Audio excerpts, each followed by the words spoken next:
ఈ రాష్ట్రంలో ఇరిగేషన్ విషయంలో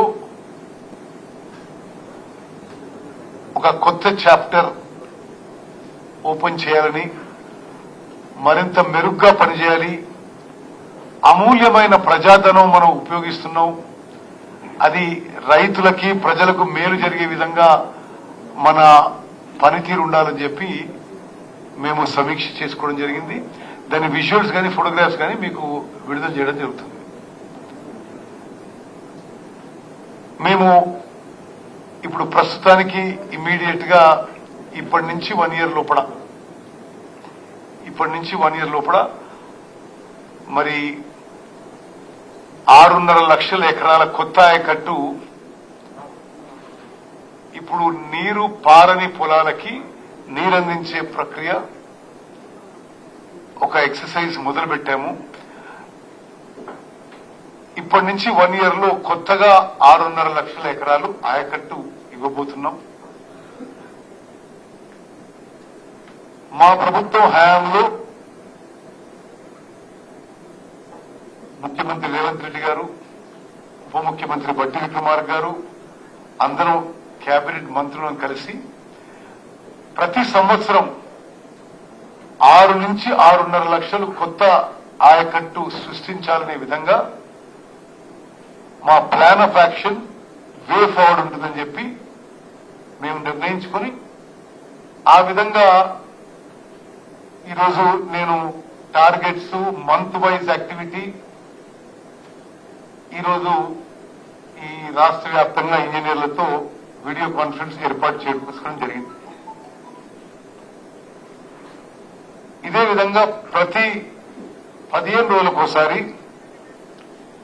నేను, సెక్రటరీ గారు, రాష్ట్రంలో ఉన్న ఇరిగేషన్ శాఖ ఇంజనీర్లు అందరితోని వీడియో కాన్ఫరెన్స్ నిర్వహించి ప్రతి పని పురోగతి విషయంలో ఎక్కడ ఏం ప్రాబ్లమ్స్ వస్తున్నాయనే విషయం కూడా మేము ముందుకు తీసుకుపోతామని చెప్పి కూడా మేము మీకు మనవి చేస్తున్నాం. గత ప్రభుత్వంలో లా కాకుండా ఎక్కడ పచ్చి అబద్దాలు మాట్లాడి ప్రజాధనం దుర్వినియోగం చేసి కమిషన్ల కకృతి కోసం ఇరిగేషన్ ప్రాజెక్టులు కట్టారు తప్పితే రైతుల మేలు కోసం కాదు మా ప్రభుత్వం. మేము సీరియస్ గా, సిన్సియర్ గా, కమిటెడ్ గా ఈ 5 ఏళ్ల కాలంలో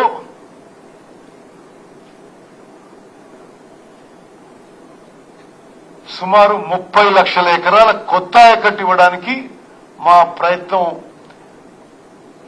మరి మొదలుపెట్టాం. తప్పనిసరిగా మా గోల్ రీచ్ అవుతామని చెప్పి మేము కాన్ఫిడెంట్ గా, సంపూర్ణ విశ్వాసంతో ఉన్నాం. మిత్రులారా, కాళేశ్వరం ప్రాజెక్టుపై మళ్లీ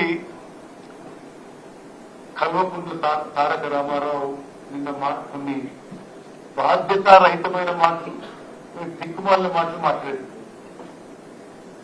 అసలు వారి ఇమ్మెచ్యూరిటీ, అసలు ఇంకిత జ్ఞానం ఉందా లేదా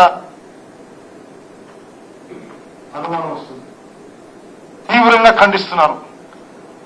వారు కాళేశ్వరం ప్రాజెక్టుపై చేసిన ఇర్రెస్పాన్సిబుల్, ఇమ్మెచ్యూర్ రిమార్క్స్ ని తీవ్రంగా ఖండిస్తున్నాను. పచ్చి అబద్దాలు మాట్లాడుతున్నారు. మీరు చేసిన దోపిడీ కారణంగా, మీ కమిషన్ల కక్కుర్తి వల్ల, మీ పూర్ ప్లానింగ్, డిజైన్, కన్స్ట్రక్షన్, ఓఎండ్ఎం వల్ల రాష్ట్రంలో రైతులు ఇబ్బంది పడుతున్నారు తప్పితే మరి మేము ఒక మంచి ఉద్దేశంతో, ఒక సదుద్దేశంతో ఇరిగేషన్ శాఖ ద్వారా, ఇరిగేషన్ ప్రాజెక్టుల ద్వారా రైతులకి ఎంత మేలు చేయగలిగితే అంత చేయాలనే ఉద్దేశంతో మేము ముందుకు పోతుంటే అసలు అవగాహన లేకుండా అర్ధరహితమైన మాటలు, బాధ్యత లేని మాటలు, అది చాలా సిల్లీ రిమార్క్స్ కూడా ఉన్నాయని చెప్పి నేను మనం చేస్తున్నాం. మీ అందరికి నా విజ్ఞప్తి ఏంటంటే, మేము చెప్పిన మాటలు కూడా జాగ్రత్తగా విని మీరు మాకు ఆ విధంగా కవరేజ్ ఇచ్చి రాష్ట్ర ప్రజలు, రైతులకి గోబెల్స్ కి మించిన ప్రచారం చేస్తున్నారు.